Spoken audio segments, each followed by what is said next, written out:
Hi, guys. So this week during our podcast, we did have one moment of absolute seriousness and something that we feel very deeply about. Protecting those in need and taking care of our neighbors and standing up to those who abuse power, who not just casually but viciously disregard the life of another. In this episode, we have a brief comment about Minnesota and what they're going through right now. The atrocities and endless waves of military siege being used against our families, friends, and neighbors. Minnesota, we're with you. You may not be able to see us, but we're here, and we're holding up our light to let you know you're not alone. You're holding the line and showing the world what bravery looks like. Minnesota, you are the Dragon Riders. You fight every day to protect not only your friends and neighbors, but also those you've never met and yet would lay down your life for. Thank you. We love you. We see you. You are all heroes.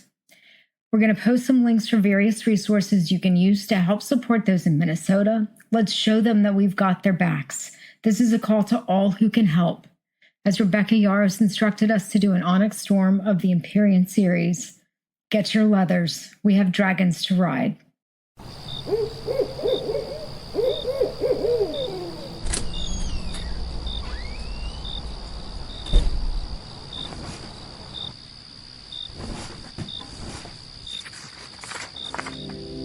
Hey listeners, you're listening to the Midnight Readers podcast.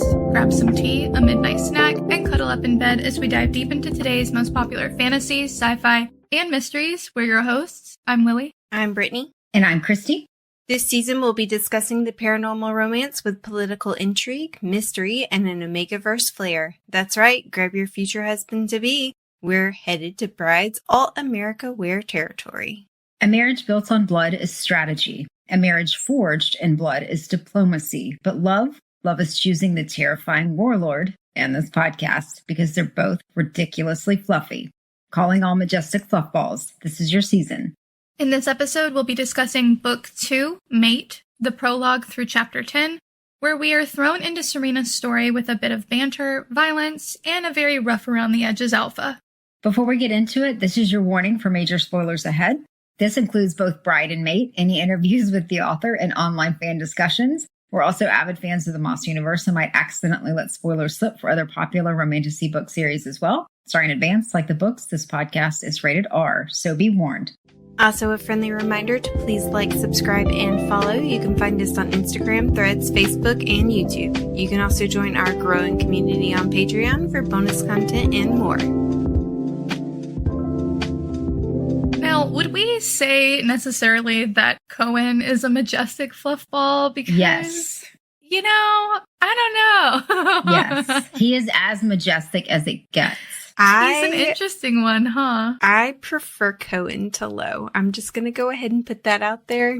It's so funny you say that, because as I was reading this book, I thought to myself, this is more Brittany's speed. The whole time I was like, I love him. I love him. I instantly knew it. You know what it reminded me of? What's that book? Dark Fever? Yeah. Dark Fever? Yeah. Yeah, I think you got me to read the first one, and the whole time I was like, he's an asshole. He's an asshole. And you were like, don't worry, it gets better. And I'm like, when? When does it get better? It reminded me of that. I don't know. I love me an asshole. He's an exceptional asshole. Okay, that came out wrong, right? Oh my God. I love, and he's a playful asshole. Yes, he really is. And it's fun. It's fun. I mean, right off the bat, both characters are really fun characters, but they have so much more to them than just the banter, I guess. Yeah. I feel like it's a totally different vibe. Yes, and I'm calling dibs on Serena as my book girlfriend. I saw that and I was like, I get that because she is great. I love her. I was like, every chapter, I feel like you wrote, I love Serena. I probably did. I definitely think she's, I don't know if I'd say she's a more interesting character than Misery, but I think she's got something so different going on that I'm intrigued. For sure. She's relatable in some way that's hard to describe. Yeah. Yeah, I was a little worried that the writing style was not like she was just going to be Misery over again. but she's definitely her own person. Mm-hmm. I would say that's a fair hazard. You know what I mean? Like, if you were thinking that going into the book, based on the last book, Serena and Misery's banter might make you think that, like, going into this book, they're written the same. You know what I mean? I think that's... Yeah. They had very similar personalities, I guess. They did. They did. And I think that she did a good job differentiating them, it seems. But yeah. Let's go ahead and start. Let's talk about the prologue. We started off real strong with an actual prologue. Yes. Unlike Twilight. Although I just noticed, Brittany's, I'm going to be upset if the savior turns out to be Koen. I will be too if they set this up in a freaking Jacob Renesmee way. I had that thought briefly. I did not think it was that, though. Oh, yeah, never mind. I was like, wait a minute, where did I put that? So we open up the book. We open up the book with this crazy prologue. It's clearly, or it seems to be Serena as a child. She is running from some kind of person that's trying to get into their house. She can hear them approaching. She tries to wake an adult. I think the mom ignores her or leaves. We don't see the mom at all, I don't think. She could be dead. She's just in the house, and they never disclose what happened to her. Mm-mm. I thought there was a moment in the beginning where she mentions her. But either way, she tries to wake one of the wares in the house, who is a man, and he totally is like, leave me the fuck alone. I had to wonder, do we think that this guy is her father, or is this just a random were? That was my thought at first. And I also went, oh shit, what if this is Roscoe? Roscoe's her dad. But then he died. I saw that. Yeah. I was like, never mind. Yeah. I got the feeling he was more of like a live-in boyfriend kind of thing that was abusive to her. So, like, she didn't want to wake him, but she did just in case. But I also got that feeling. Yeah, I got that feeling too, but I could also see it being her father, like an actual father, unfortunately. But wouldn't she say, Dad, wake up? Even as a kid, if he was horrible? Maybe. Well, it depends on whether mom told her he was dad. Yeah, it kind of does, because she didn't know her parents.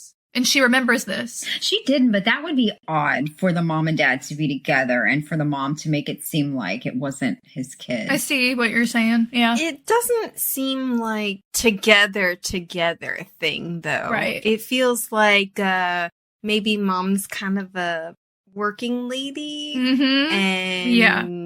I see what you're saying. Yeah. I could see either.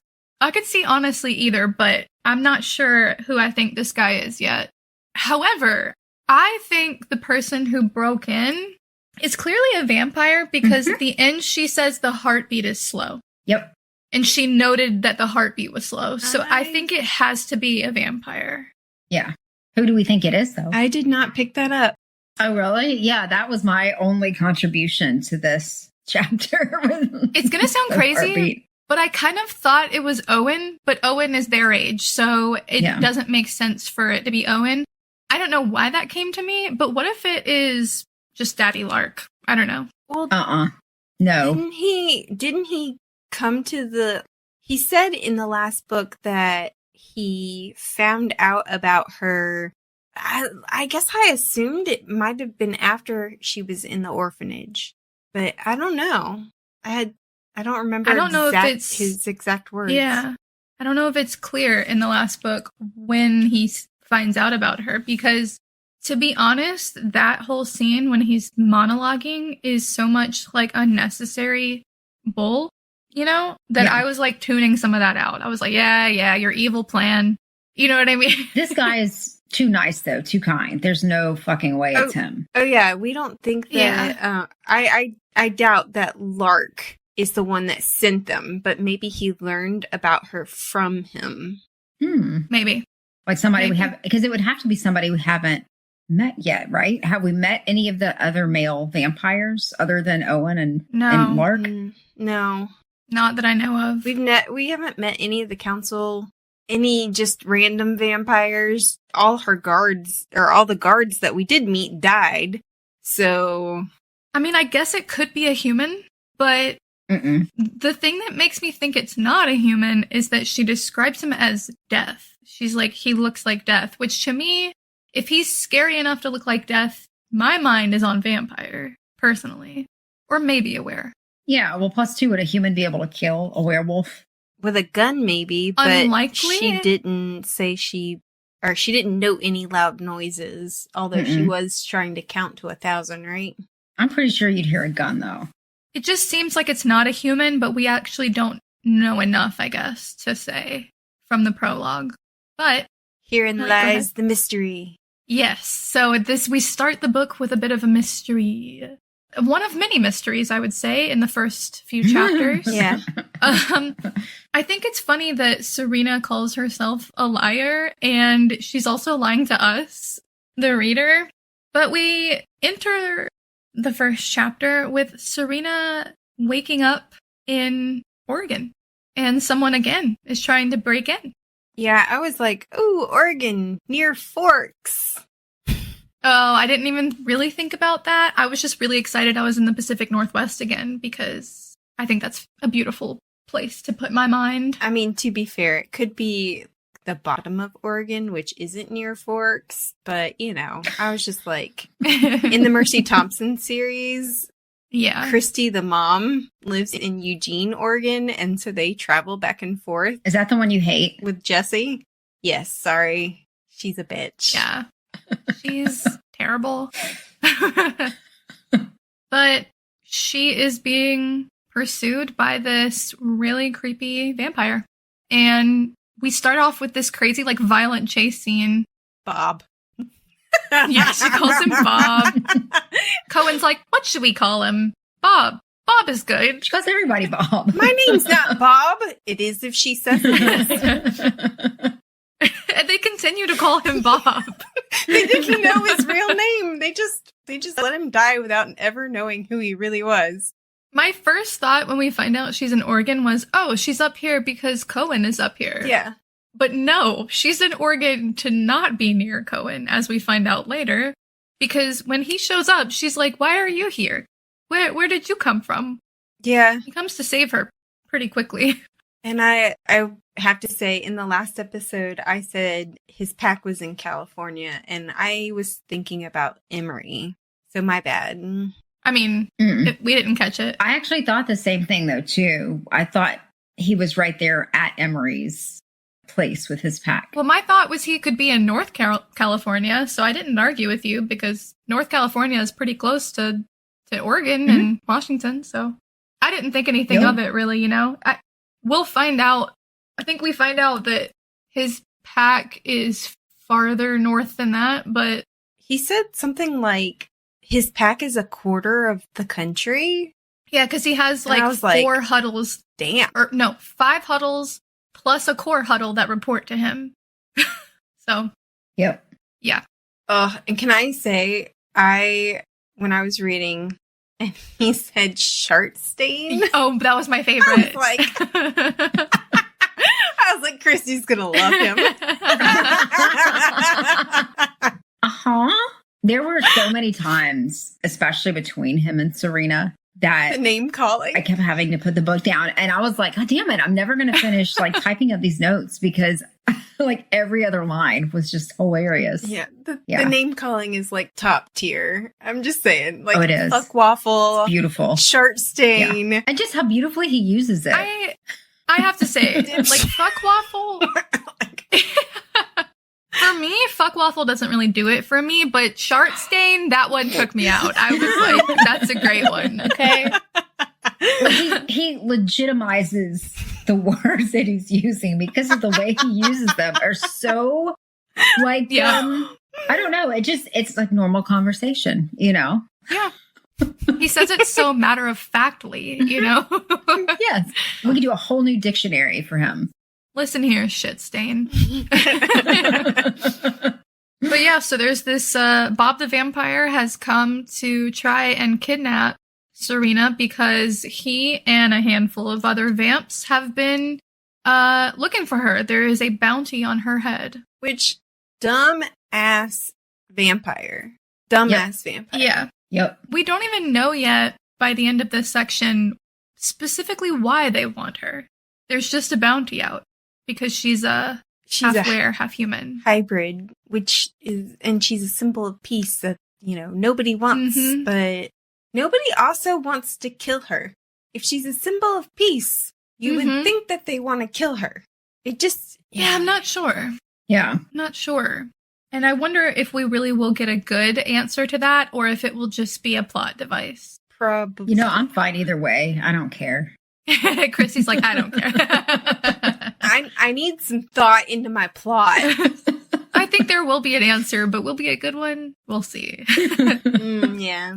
But I was slightly disappointed in Serena. I'm sorry, Christy.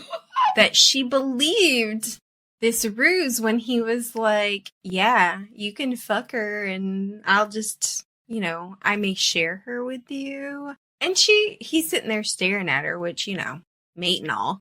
But she believed that he was gonna go along with Bob for... Yeah. But look at her past, though. Look at all that she has been through. So she has that moment where she is just not sure. And that's okay. This is her mate. But the thing is, he said, I'm your mate, but I actually don't care what you think of me or about you. It's just kind of like a thing. So technically speaking, he didn't totally made it up. And I'm just saying, it didn't make any sense because he said all that to her previous to this encounter. He said all that. She was like, we could go on a date. And he was like, no, I'm good. Yeah. It's all about fucking. Yeah. So he had the option. He chose not to. And she thinks that he's going to rape her now? Well, perhaps so in the forest alone, he's built up a lot of pressure and he needs to release it. You never know. I'm just saying. He made a vow of celibacy. He's got pressure from like a long time. I agree with you on Serena that I was surprised she believed it. But I will say in her defense, she's in the middle of a really scary situation and he's not acting. Like he's standing there looking at her like with the crazy eyes and she cannot read him at all. Like at all, clearly. So maybe it was just a split second of, wait a minute. Yeah. He is a man. Yeah. I mean, he's a mate, but he's a man. Bear or man, For a hot minute, she was like, well, I'm fucked anyway, so. Literally? I don't blame her. No. No. But I did think it was sad that even after that, he was like, I said you were my mate, not that I loved you. I was like, oh, that's so harsh. That is harsh. Especially after this just happened. This guy comes in, takes her shirt off. He threatens to essay her.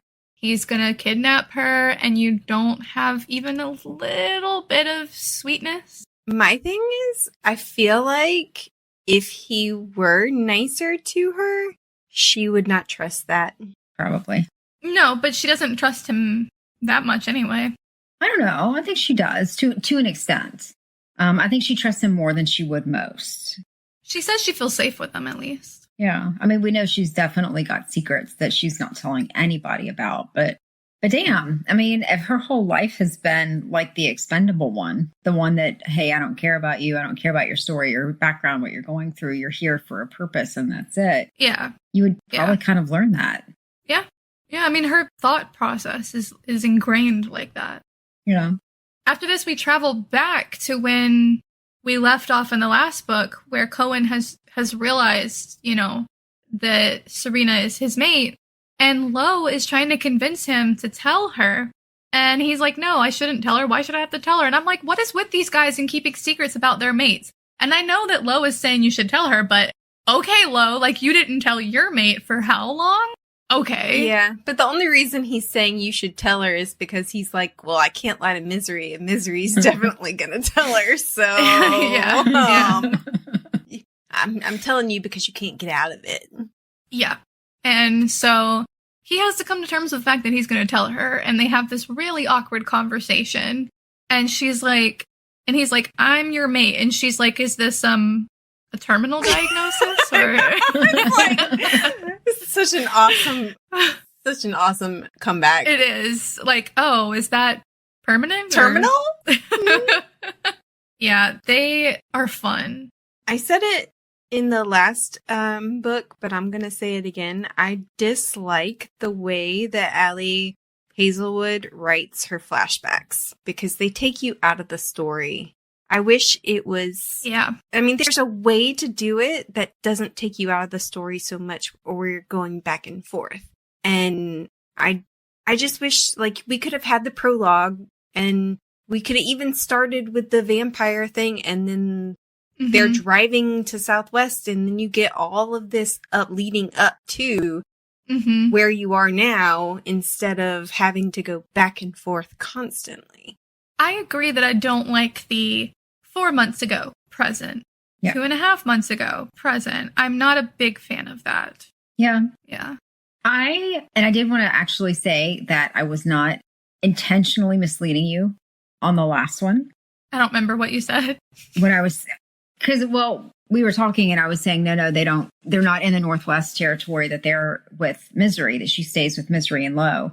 And because for some reason I was thinking, like when Koen says that his pack runs itself and that he volunteered to move to the Moreland compound to protect her. But I think later on, that's when she says that the Woodland Retreat was in his territory, the Northwest. Yeah. But so I wasn't intentionally misleading you. That was just a mistake on my part. I gotcha. No, that's okay. But I thought that Lowe did, though. I thought he was the one that wanted to tell her. I'm sorry, that Koen was the one that wanted to tell her about the mate thing, not Lowe. That Lowe forced him to? No. Yep. Yeah. He's like, you have to tell her. Koen's like, I don't wanna. He's like, why? She'll never figure it out. What's she gonna do? Read my diary? Why did I read it that way? I swear to God, like my brain really does like create a whole new story. If I want it to like have a character another way. You're like, in my head, he's a perfect angel. It's like Caleb part 2. Ugh. It's okay. It's understandable. I love that calling somebody an asshole is Misery's highest form of praise. An exceptional asshole. Yeah. Yeah, I'm using that. Exceptional asshole is one of my favorite things I've read from these books. True. And it's also very true about him. I did like the fact that he took, when she jokes about being able to control himself sexually, I love the fact that he took that so seriously. Like there were no jokes from him, nothing else, that it was just an always. Like, yes, yeah. Always. I love that. Yeah. I was wondering, okay, so we know from reading the last book that there are physiological changes in male werewolves when the mating bond kicks in. Right. What about for females? There definitely is. What physiological changes are they going through? Yeah, there's gotta be, like, we'll discuss later some things that are going on with Serena, but yeah, some stuff's definitely happening, even if she's only half-were. She can't turn into a wolf anymore. So? I mean, could that have something to do with it? Maybe. But I don't know. I do think that could have to do with her health issues, perhaps. Yeah. I did think of that as a possibility. But let's go back to chapter 2 and then get to that. So he kind of rejects her pretty fast. Yeah. Yeah.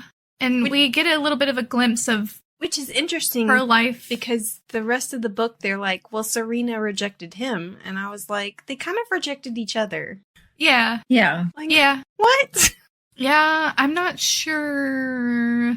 I'm not really sure what's being told to the rest of the pack. You know what I mean? Are they making an assumption?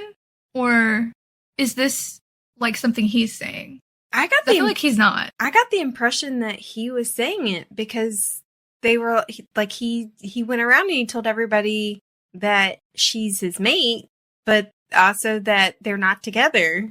Yeah. And I mean, she offers to get coffee. She offers to get to know him. So she's actually not rejecting him. She doesn't reject him the way he rejects her. Right. She rejects in that she's like, okay, well, we're not just going to be together immediately.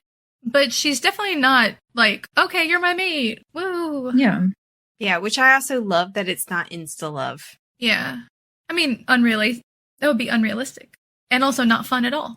But they have this quick banter back and forth, and he rejects her. And I don't know, I felt like he was super uptight about it, but it's fine. There was this one line during this conversation that I have to bring up where he's like, okay, so the mating bond isn't about love. It's about, you know, and she's like kind of getting the Victorian vapors. And then she's like, oh my God. She quips that she thought childbirth happens when nose boogers reach critical mass or something like that. And I was like, oh my God. That's so funny. That is exceptionally well written. I was like dying laughing. Oh yeah. There's so many things she said. Yeah. No wonder kids are full of snot. Yeah. Critical mass. I like when she tells him that it looks like he spends his time shirtless chopping firewood. I don't. Yeah. And he's like, no. Yeah, he's like lumbersexual vibes. And she's like, don't you see it? And he's like, I don't know what you're talking about. I do love when she's like, I don't know anything about you. What is your favorite food? What's your favorite color? I bet it's black. Is it black? And he's like, I'm really partial to red, actually. Oh, like the lumberjack you are? Oh, yeah. Although it's probably because her blood is red. Just guessing. And then there was I promise I don't think I have a face that launches 1,000 erections. There's some great lines. Or when she tells him she's going to lie to him a lot. Yeah. Don't worry, I'm going to lie to you. Which he says that he's not going to lie to her, but he does. Yeah. And I was like, yeah, literally what you are saying right now is a lie. Yeah. When it goes forward in the next chapter, and I just love the way she thinks because I think she's so funny. When they go forward in the next chapter and we're back to present day and he's driving her back to wherever they're going, back to his like home base or wherever they're headed, she starts to cry because of this. Just everything is overwhelming. I mean, she just had this terrible event. She was almost SA'd. He confronts her about not shifting and defending herself. And she's just like, her emotions are all over the place, but she doesn't want to cry in front of him. She's just got like one tear coming down and she looks at him and it's clearly bothering him. He's horrified.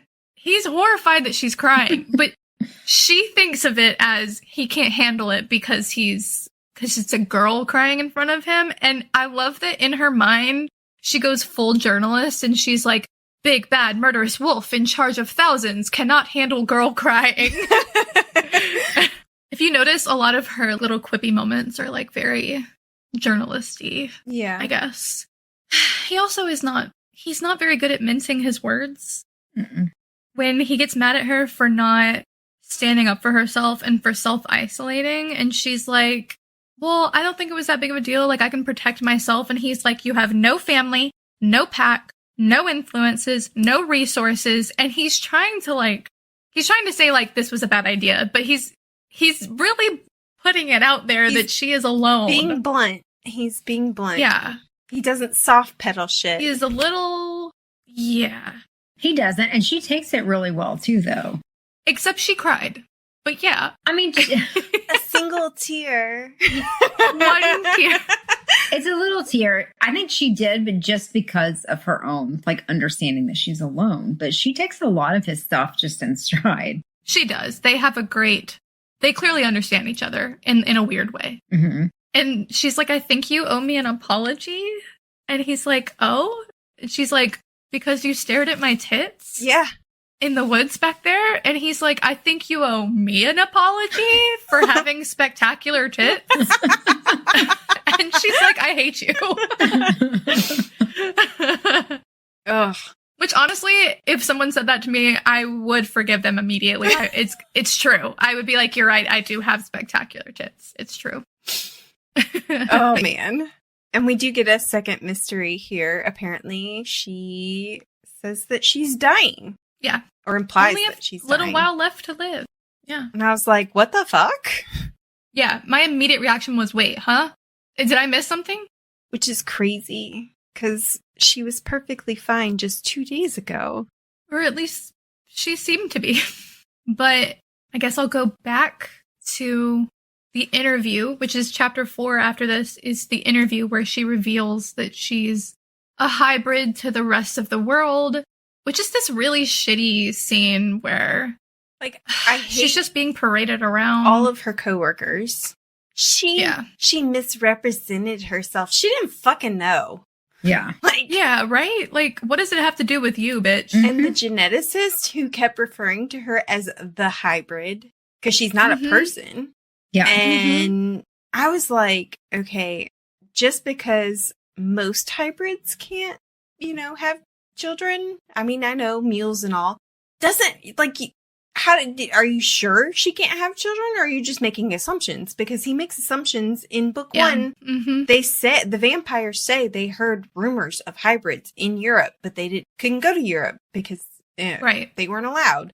And the geneticist is like, nah, we don't have any proof that there are, or any rumor even that there are hybrids in Europe. So it just must be our wolves. Mm-hmm. Just us. Yeah. Yeah. Some genetic mutation that, totally just ours. We're special.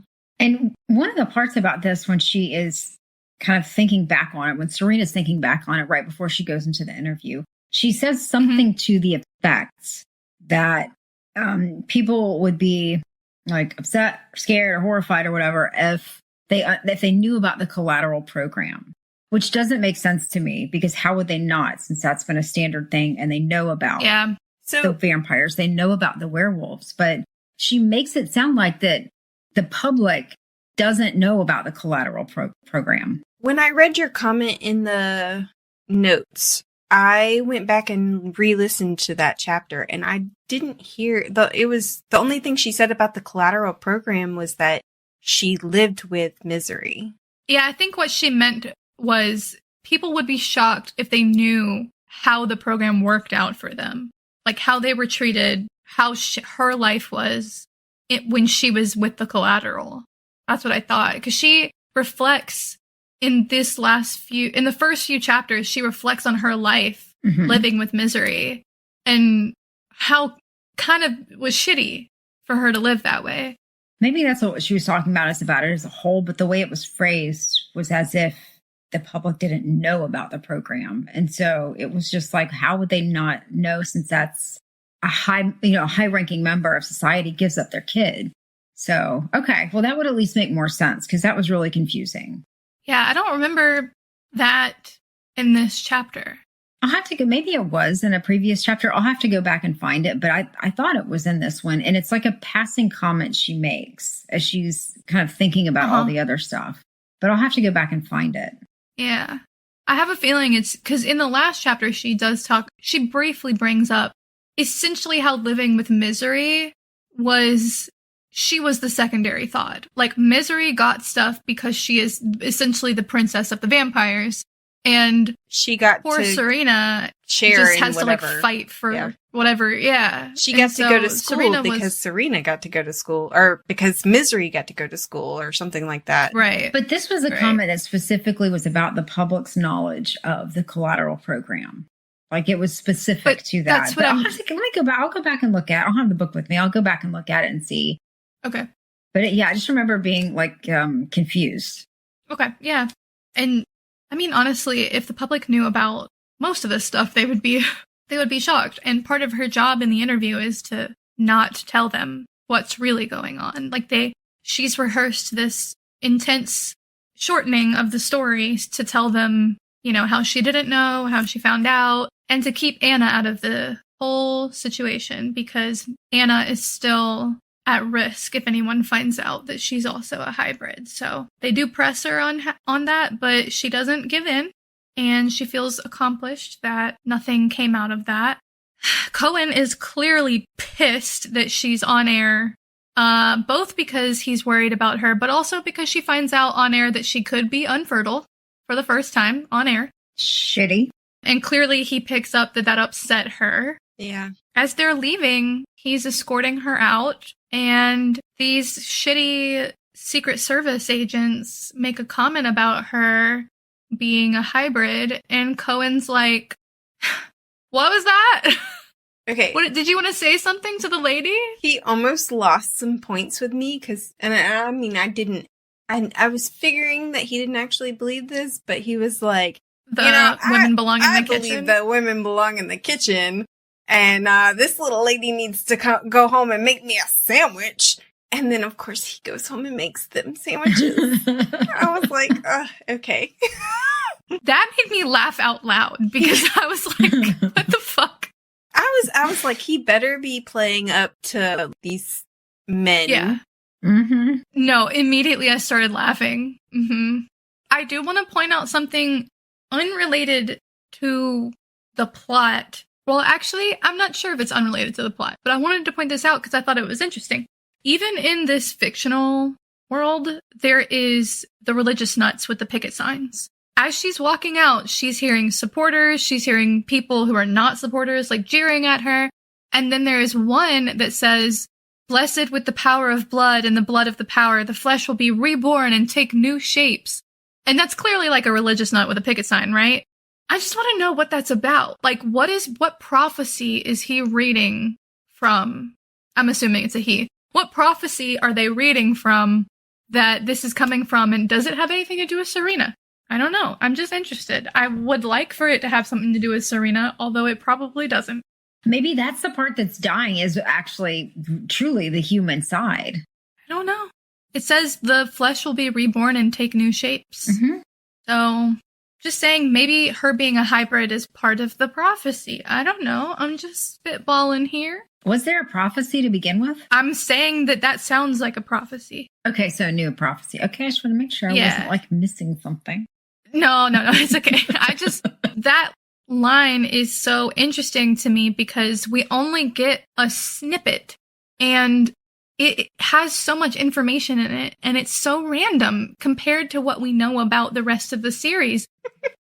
So I Googled it just to make sure that it wasn't in a religious text. And it came out with that blessed with the power of blood and the blood of the power, or whatever, the flesh will be reborn and take Power new of the shapes. babe. Closely aligns with gothic, dark fantasy, or vampire mythology, specifically echoing themes found in Magic the Gathering. Is that the AI overview? Yeah. I was like, okay, so Magic the Gathering. Well, I mean, it does have those things. But yeah, I thought that was interesting, so. Yeah. I'll be interested to see if it turns out to be something or if it's just a random detail that she just added in. Yeah. That's what I'm wondering, because I know with Rebecca Yarros, all of these little things are actually important to catch. Nothing is random. Yeah. Right. So is this writer, is Allie Hazelwood the same way, that this is actually something that we need to pay attention to? Yeah, I don't know, because I feel like her world building has been very intentional so far. So I'm like, is this part of it? I don't know. Yeah. But we end up back at present day. Again. Yes. She is back to being cared for by Koen. He drops her in a safe house, I think he said.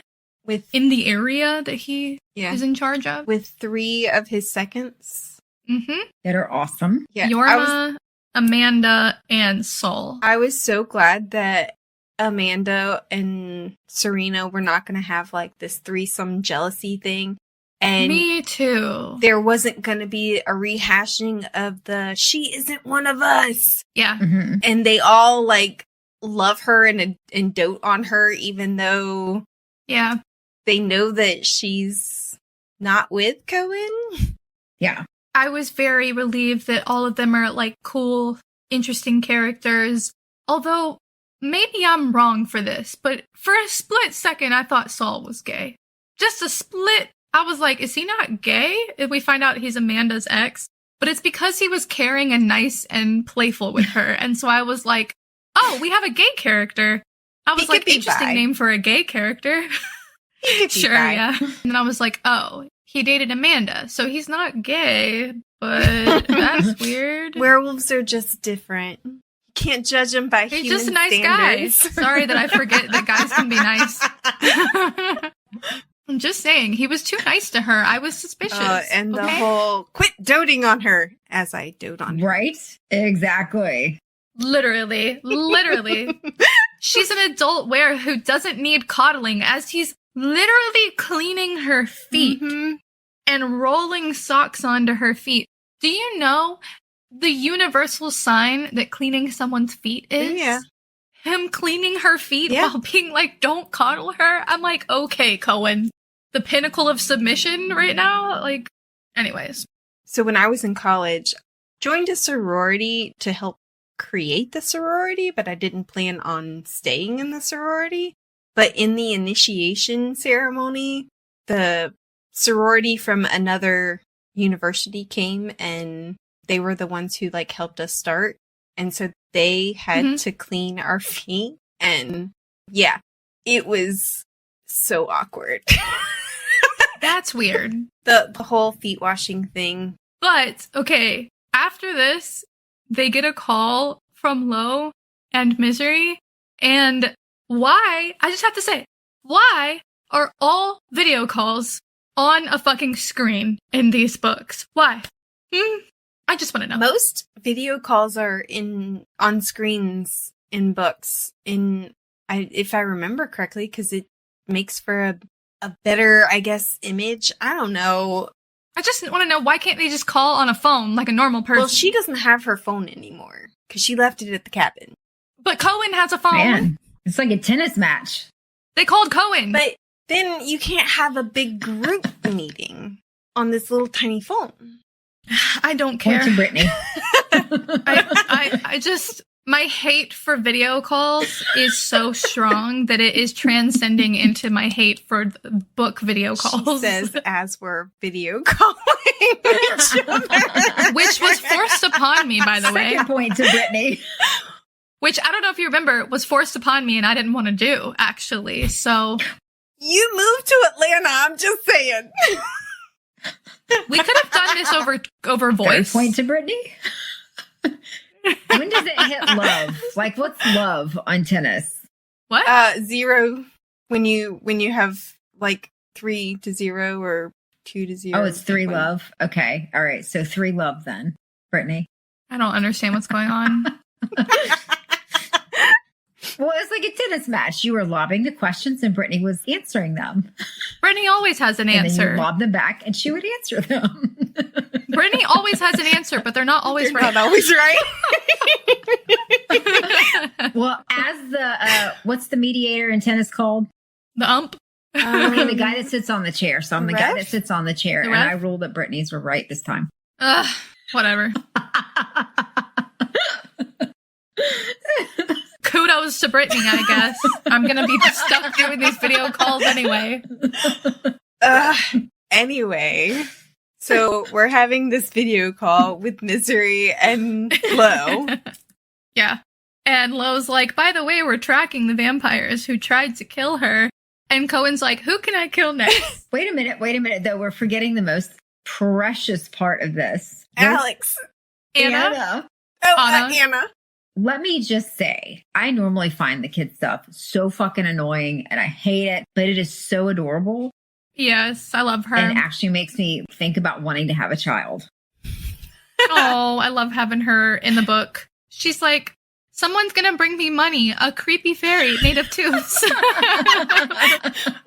And that kid's allowance is big. It's more than my yearly paycheck or yearly salary because Misery denies that kid nothing. Oh, yeah, love it. Ugh, I just think that's so cute. and Alex, And she clearly loves. yeah, Yeah. she does. But with Alex, and they were like, "How did she find her in the cabin?" They might have tracked the sat phone. I put it under her initials. Oh, and I might have also put a picture in there. Oh, no, that's Cohen says, well, why don't you just fucking put a picture? And he's like, whoa, I might have done that too. He's like, I basically put her whole ID on there, and it's fine. I thought it was secure. My bad. Yes. And then Cohen's philosophy of if inconvenient, why not dead? I think is such a wonderful philosophy. Dude, my favorite part is when Serena's talking about how much she wants to protect Anna, and she's like, we don't want her to grow up and do something fucking crazy, like go to grad school or something. Yes. But I'm sitting here like, yeah, I agree with her. I know. As someone who's done it too many times. Yeah, couldn't agree more. And I did like the fact that Amanda sticks up for her and it protects her. I felt like she's a very good friend. Did you just shrug? Did you just shrug? And she's like, it was a shiver, right? Yeah, Amanda is one of my faves right now. Mm-hmm. She's on my love list right now, especially because I have a very close friend named Amanda as well, who would also totally have my back. She's like, did you just shrug? We all saw it. Everybody was chimed in like she did. She did shrug. We saw it. Like the fucking peanut gallery of yes, she shrugged. Witness. I witnessed it happened. It happened. And I think later they all do that again when they ask her something, and then the rest of them are like, nope, you can't do that. The whole fucking peanut gallery like chimes in. I love it. It's funny. Don't worry, we're gonna make sure that Anna lives her fulfilling life as a DJ. No grad school for Anna. Yeah. But so Serena admits to them that she is going to put herself in danger to make herself bait so that Anna will not get in trouble, will not be on their radar. And they're all like, fuck, no, you won't. And Misery even goes to the point of saying, acknowledge me as your alpha! Yeah. I was like, I want to go around telling people this now. Like, just acknowledge me as your alpha right now. And hello, that's not how it works, babe. That's not how it works. She said in the book, she was like, you come to bed in the Southwest right now without dinner. My God. I was cracking up. Yeah, this whole thing was fucking hilarious. And I actually got kind of irritated because I was like, it's going to take me a week to read a fucking chapter because every 2 sentences I had to stop to make notes because I was laughing so hard. The misery with the flicking boogers at passersby. I was a child. You were 17. I was a child. It killed me.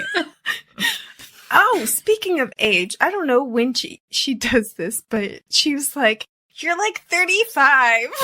And he's like, I'm 36, so I'm even more decrepit than you thought. Yeah. No, he starts it with saying, I'm not 35, Serena. And then he lets her think about it for a minute, and then he goes, I'm 36. Like, it's worse than you thought. I was like, first of all, I'm a little hurt that 36 is decrepit. But also, 11-year age gap? Okay. I could be here for that. It is an age gap romance. I'm here for it. I am so here for it. Also, the fact that he's described as not only older than her, but bigger, stronger, scarier. I like that.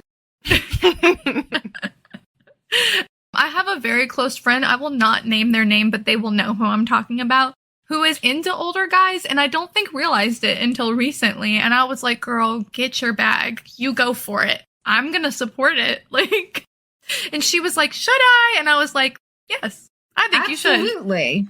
I did the older guy thing like, when I was younger. I'm good. I mean, to each their own. I mean, I'm not attracted to age, so. I think if you're a full-grown adult, it's okay. You know? Yeah, it still feels a little creepy this is not sometimes. like the fucking Twilight stuff. Yeah, no, we do not support that if you're in your basically childhood, young 20s. Fuck no. Fuck no. But if you're 30 years old, you know. But Koen is at least 10 years older than her. 11. She's 25, yeah, so she's 25. He's 36. Decrepit. Being a year older than him just hurts my heart. I absolutely lost it when I read that. But she was trying to convince him not to make her go back to the Southwest Pack. And he was not having it. But she's trying to convince him. But he's just like, go to bed. I don't want to talk to you if you're going to lie to me. He's like, I'm taking you back if you don't tell me the truth. Yeah. And she's like, which And lie? she's like, which lie am I which supposed to one? come to about? But she admits she hasn't been able to shift in months. Which we Bum, bum, learn bum. started right after meeting Koen. Which Right. you gotta think it has to have something to do with the stupid mate bond. You would think Yeah. so, and they haven't put it together for some reason. But if it's right on time and she was shifting okay, I mean, come on, guys. But she's like, "Why did you make me say it?" Wait, what? Lily's, I'm laughing at your thing. Like, I feel safe. I guess you were noting what Serena said. I feel safer when I'm with you. And she Yeah. says, sold to the angry alpha. Yeah, because he's not listening to her while she's trying to convince him. She's like, "Well, why'd you make me say it? I don't want to go back there, and you don't want to keep me here." And she's like, "But I feel safer with you." And he goes, "Really?" Like, he's like, "You do?" And she's like, "Yeah." And I was like, "And he's sold." Didn't take much. I wish I would have made more detailed notes because I wrote, yes, Alpha, yes, sir, yes, Daddy, and I have no idea what it's about. Like, what did I read? You were loving it. Although I have to laugh, both of y'all said she was going into heat. Oh God, yeah. Well, Yeah. she has. She totally And is. mine was like, oh, menopause then. We usually in premenopausals, I've seen all these commercials, especially lately, that are like, I hate my husband. I don't want to sleep with him. I want to kill him. She's having sexy time dreams. Yeah, she's having sex dreams and she's waking up feeling sick. Yeah, she's in heat. She's totally going into a weird half heat because she's hybrid or something like that. I was like, is this the biological changes of the something's mating going on. bond? Like, Damn. is she in heat? Does she need to at least sleep with him once? I do think that's what's happening. Something like that is happening, I think. And I think he's going to have to sleep with her to make it better. And then she's going to realize, oh, I'm not dying. I just really needed to get... Knot. Yeah, she just needed to be knotted. Yeah, girl. She needed to get her some... Oh! Yes, she did. Okay, so there is a part where she grabs... Sorry. There is a part where she grabs his wrist and she was like, my hand won't wrap all the way around it. And I was like, is this supposed to like give us reminiscent of the I can't wrap both hands around the penis trope? Because it's so big. It did sound like that. Okay. Are we getting that? Please don't let us get that because that just makes me cringe. Yeah, it's too much. You know how like when guys see each other get knocked in the balls? That's how I feel about reading that. Getting knots in the balls? Knocked. Hit. Knocked in the balls. Punched. Okay. Kicked. Okay. Something. Okay. They get hit. And that's not where I thought you were going. if you watch it, if you watch other guys get hit in the balls, they all like collectively cringe. Mm-hmm. Yeah. That's how I feel about the idea of a penis that big going into a vagina. Oh, yeah. That would be painful. Mm-hmm. So you're not a size queen. Okay. No. Okay. Don't be big. Don't be that big. All right. Understand. But we're going to have to cut that. Because that. All right, then.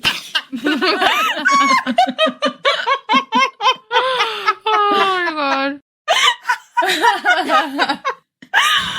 Travis is pleasantly sized. Okay, so Brittany's not a size queen. Confirmed. I did not need to know that. Oh, Sorry.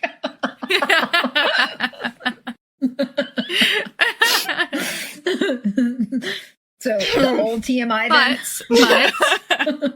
But back to our tell book. me immediately. Children.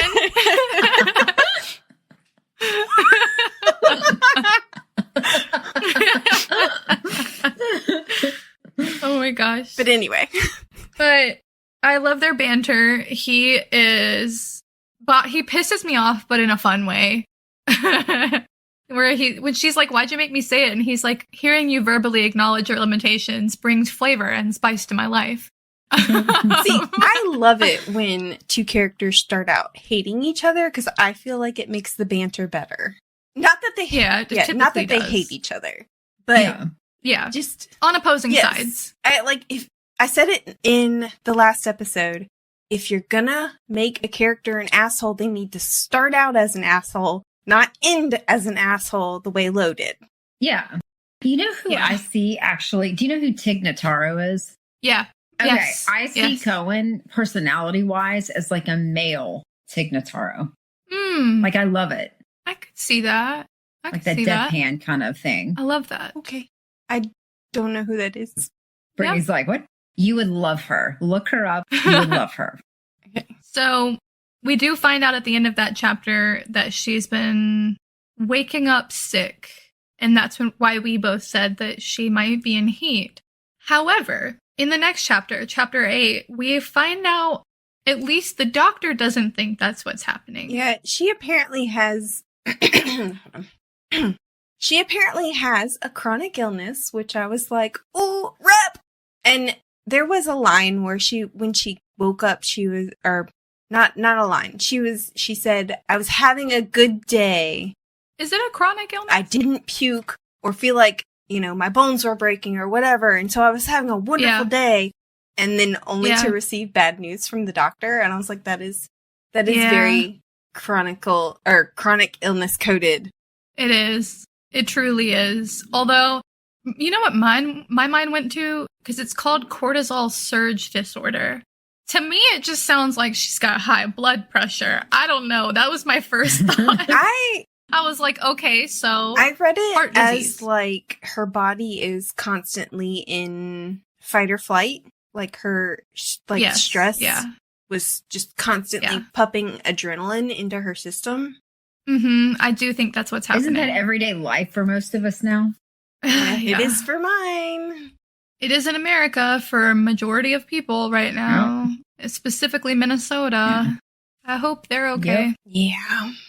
But yeah, I do think that is what the doctor is saying, because he says she couldn't live that long with an adrenal imbalance, which is possibly why she's not shifting, or maybe, in my mind, maybe because she's not shifting, the balance is not being leveled out. Yeah. But he gives her 3 to 6 months to live. I read it as definitely more than high blood pressure because the body is making too much of something. So... Oh, yeah. That was a joke. I was like, wait a minute, what? But actually, no. Lily, I think you may be onto something. I wonder, I bet at some point she's going to be forced to shift and that's going to reset the balance. That was what my thought was like, is it possible that either because she's not shifting, there is an imbalance because she's not working out something that her body doesn't regulate right because she's a hybrid, or she's not shifting because of the imbalance. I don't know. One or the other, or possibly both. You know what I mean? Like she's not shifting because... Yeah. But I will say, she said that all this whole not being able to shift thing started off when she met Koen, but that was only a few days after she shifted for the first time as well. So maybe the shifting did cause the imbalance and maybe it will correct it too. Maybe. Yeah. Especially since they said the Northwest wolves tend to spend more time in wolf form than people form, which I would absolutely do that. Yep. Which I'm glad you brought that up because my mind immediately was like, okay, well, if she is from the Northwest Pack, as we see, it seems to indicate in the next chapter, if she's from the Northwest Pack and most of those wolves stay shifted, maybe her problem is she's not staying shifted long enough and she should be staying shifted. Yeah. I also need to point out that he is a black wolf, not a white wolf. Which I do like. Oh, yeah. Because even though Serena said it in a derogatory way, one of my favorite colors is black. If you couldn't guess, if you've ever seen me. So if you haven't seen it, we do have a new logo that a wonderful artist friend of Lily's made. And so I showed it to my parents, and my mom was like, that's too bright for you. I was expecting something darker. I was like, what? Thanks, Mom.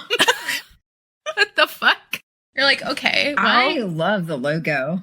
I love the new logo. I thought it was a great design to do the candle and the, the midnight vibes. I thought it was great. And I love how snarky the dragon looks. I do too. And I didn't catch that at first, like just how much I liked it. But the more I looked at it, I was like, this fucking dragon represents us. Like just that snarky, like, why the fuck did you wake me up look? Is Yeah, that's perfect. That is absolutely why the fuck did you wake me up? I feel like it's also a representation of Lily's face for the past 2 seasons. And us. No. Why? No. Why are they off on this dumb tangent again? If they mention holes one more time. Okay, but to be fair, just like the dragon, I would give my life to protect you, okay? We love you too. I'm also wearing green eyeshadow today because we were going to be talking about werewolves, so I was like, green vibes. Nice. And I feel like that also goes with our little dragon. Mm-hmm. Yeah. Oh, man. So thank you, Allison. Thank you, Allison, so much for doing the logo for us. She probably won't hear this because she is respectable and does not listen to crazy podcasts like this. What? But thank you, Allison. There is nothing wrong with our podcast and our listeners. We're just unhinged. We like unhinged people. Right. Oh, I'm here to stay. I'm just saying Allison is, Maybe she has better things to do. She's proper. We're not proper. She's proper. We're yeah. beautifully not proper. Yeah, exactly. maybe But- some proper people need some unhingedness in their lives. Right? You need a little unhingedness in your life. Come on. Her unhinged was making this logo for us, guys. Let's let her live. Oh my God. Ah, She stepped in and she stepped into our world and was like, ooh, I'm going to stay here. And then I'm going to back up. No further is necessary. okay, well, going back to the chronic illness thing, she does say, she was like, I don't know if it was because, like, my lack of sleep or my unpredictable sack of meat. And I was like, I'm going to call my body that now because I feel that so much. Sack of meat. Like, yeah. My unpredictable sack of meat is not doing well today. So, yeah. She also says that she wants them to study her if she passes so that they will possibly be able to help Anna one day if Anna gets sick too, which is like, yeah, she was like, I hate that. She's like, you're gonna donate my body to science, right? just so you know, donate my body to science. Yeah. Aww. And the whole time the doctor is trying to convince her to tell Lo and Misery and Koen, and he's like, well, Misery's going to be really upset if I don't tell her, and she's going to be upset if you don't tell her. And that doesn't work. And then he says, but what about your mate? Isn't Koen your mate? And she's like, so? He doesn't give a fuck. It's just sex. And the doctor says something like, either somebody lied I don't to think you, so. or you're lying to yourself. Yep. Exactly. mm-hmm. Guess who lied to her after he said he would just tell her the truth?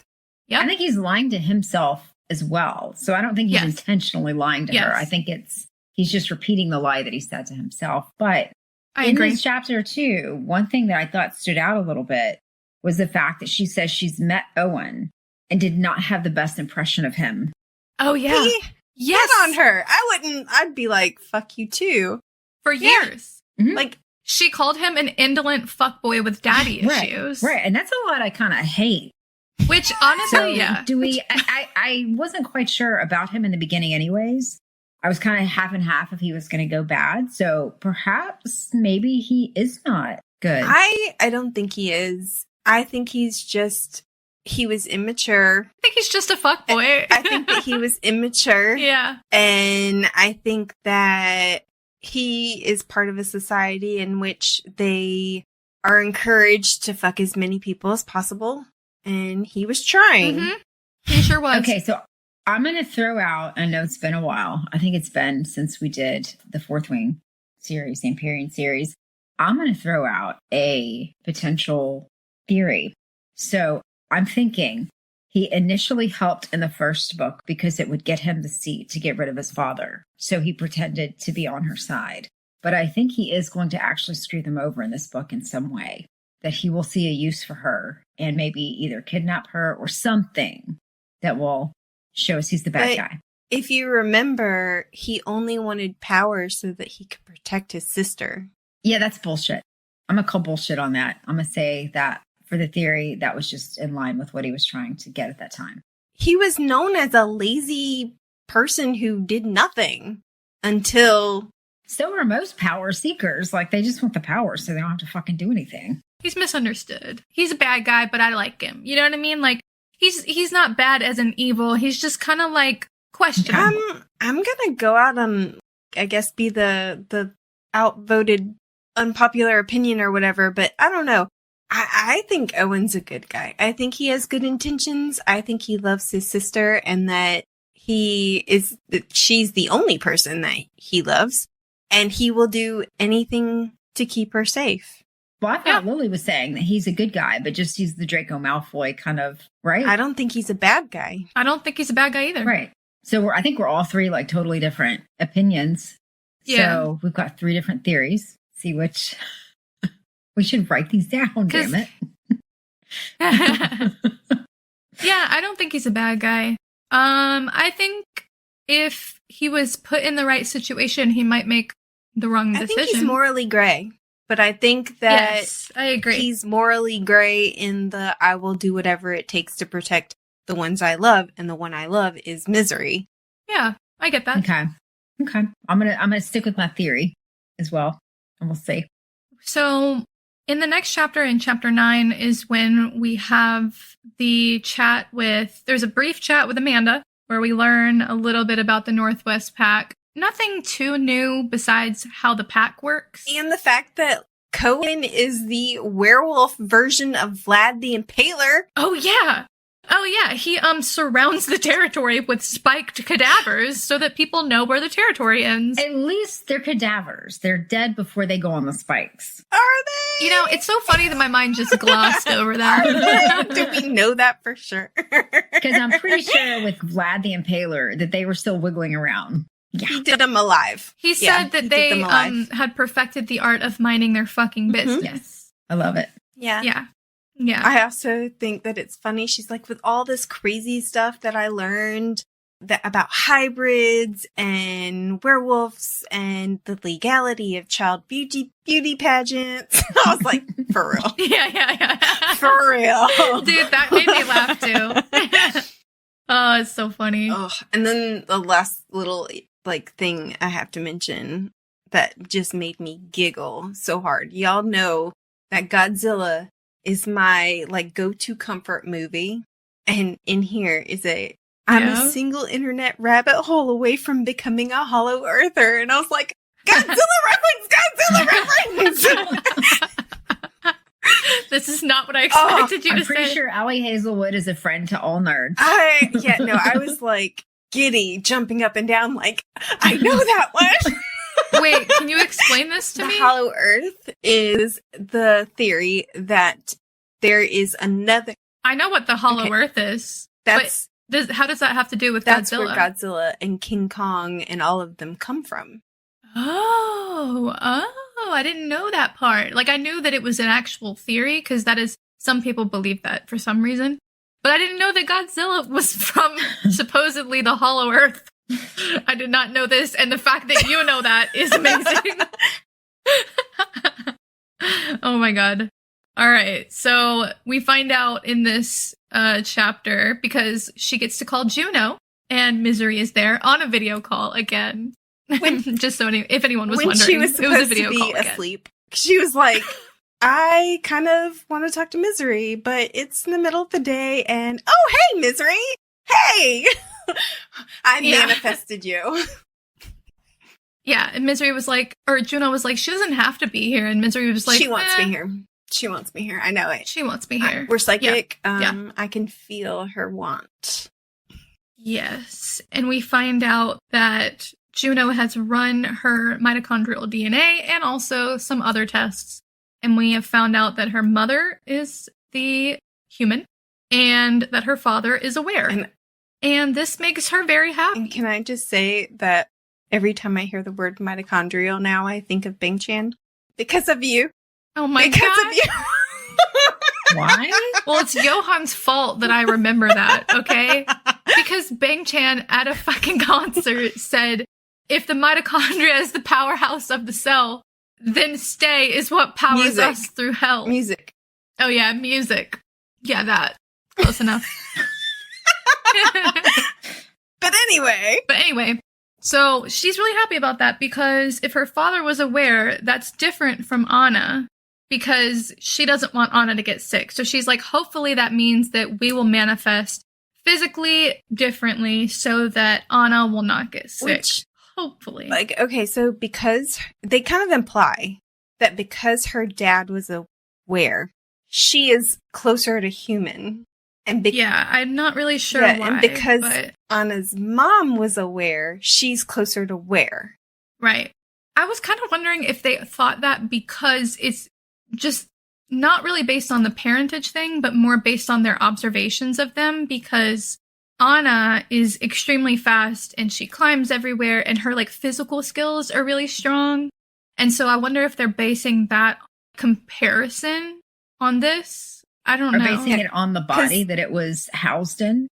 Serena also is more strong than a human and more right and faster and more agile and whatever. But they say in that chapter that Anna seems to be more strong than Serena. Yeah, Anna is more leaning on the side of the werewolf, but could that have to do with the body? So for if the mom's a werewolf, then it grows in a werewolf and has all of that around it feeding into it, whereas if the mother's human, I don't know, it's just everything human going in there instead. Could that be why? Mm-hmm. Or is it because Anna uses her muscles all the time and Serena didn't know she had muscles to use?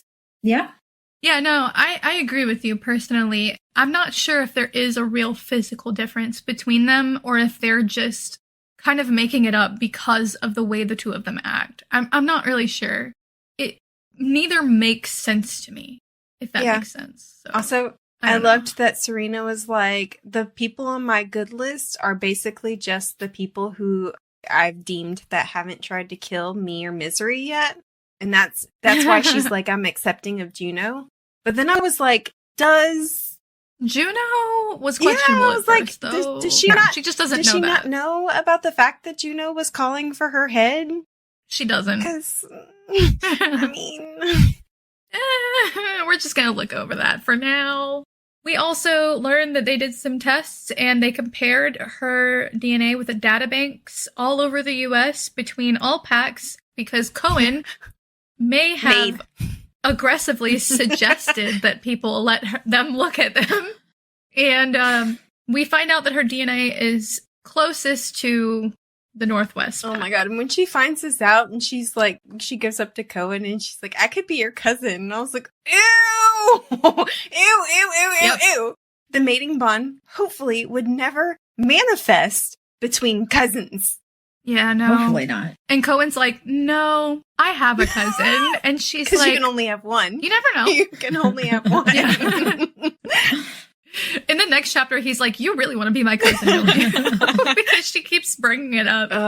Oh my god. And before hanging up with Misery, she's like, I need your new phone number so I can send you those pictures you wanted. And she's like, well, I requested cat pictures. Quit sending me pictures of cat turds.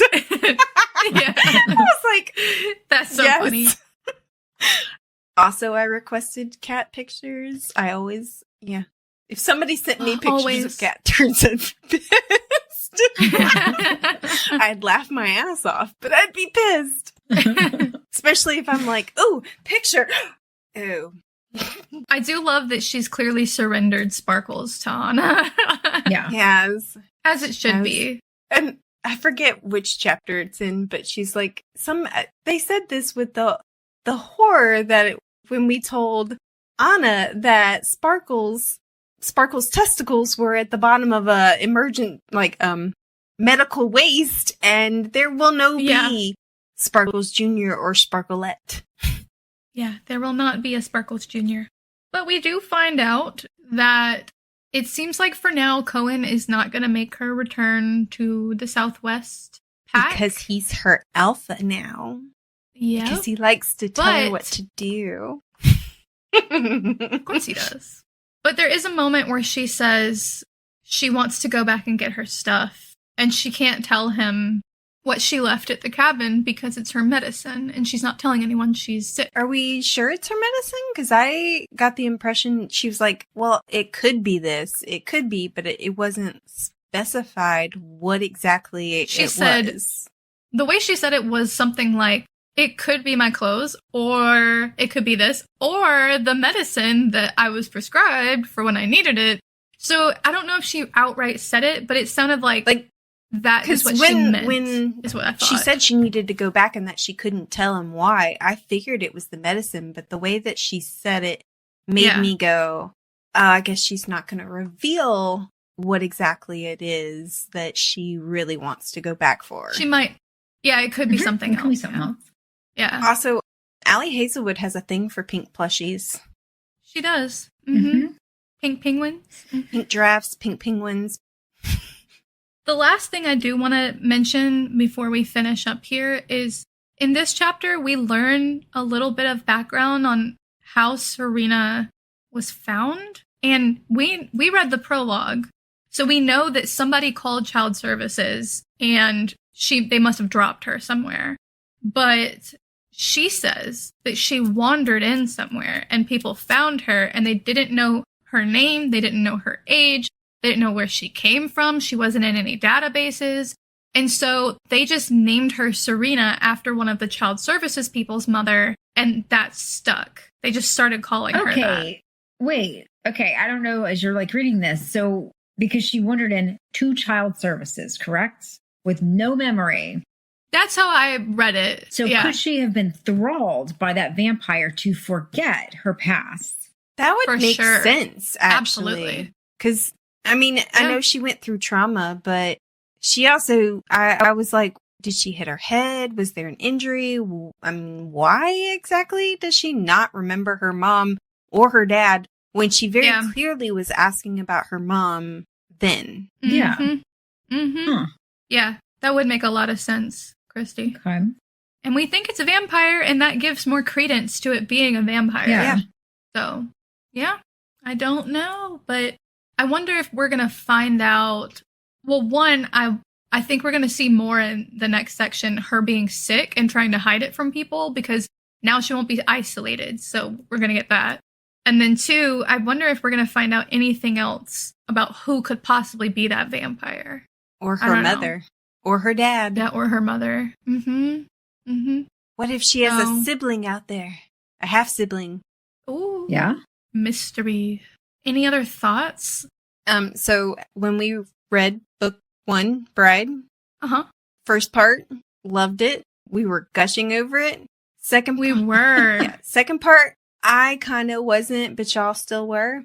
I swear to God, I'm saying this now. If she ruins Koen, like she did Lo, I'm going to be livid. I'm going to be very mad as well, because I did not finish that book happy, and I really wanted to like it. You know what I mean? And I really liked a lot of the beginning of the book. I had no problems with it up until Lo is a complete dumbass. So... And honestly, I have faith in Koen to not be like that. So, fingies crossed, she does not write him like that. Because if she does, I'm never reading another Allie Hazelwood book again. Seriously. Because that's going to be a pattern. You know what I'm saying? Do it once, that's a shame. Do it twice, shame on me. You know what I mean? Here's hoping. Yes. Any other thoughts, Christy? Oh, nope.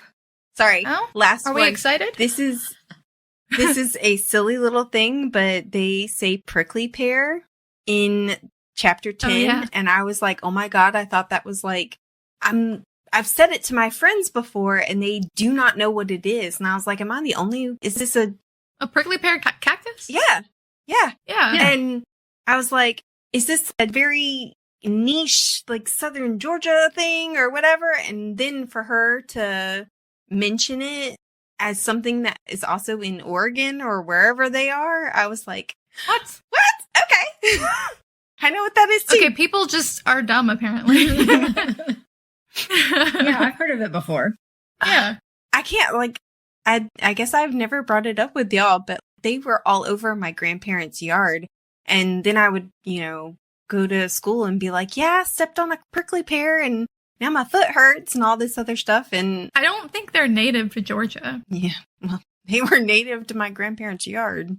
But anyways. But yeah, and I just, nobody ever knew what they were. And I would actually like a novella of a girls' trip with Serena and Misery and maybe Juno and Amanda as well. Oh, that would be great. I would like that very much. That sounds fun. I love that. And I just love Serena and Misery together. They're hilarious. Mm-hmm. Oh, yes, yeah. They would be snarking. Amanda would be snarking too. Juno would be there with her tits out. Like, what, you've never seen someone naked before? Just all. Oh, man. All just kind of hanging out.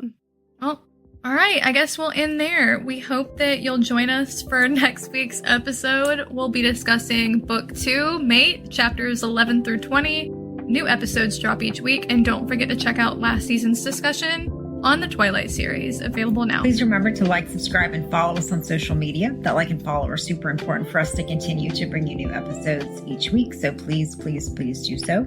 You can also support us by joining us on Patreon. Thank you for listening to the Midnight Readers podcast. We'll see you next week. Happy reading, listeners. Don't stay up too late.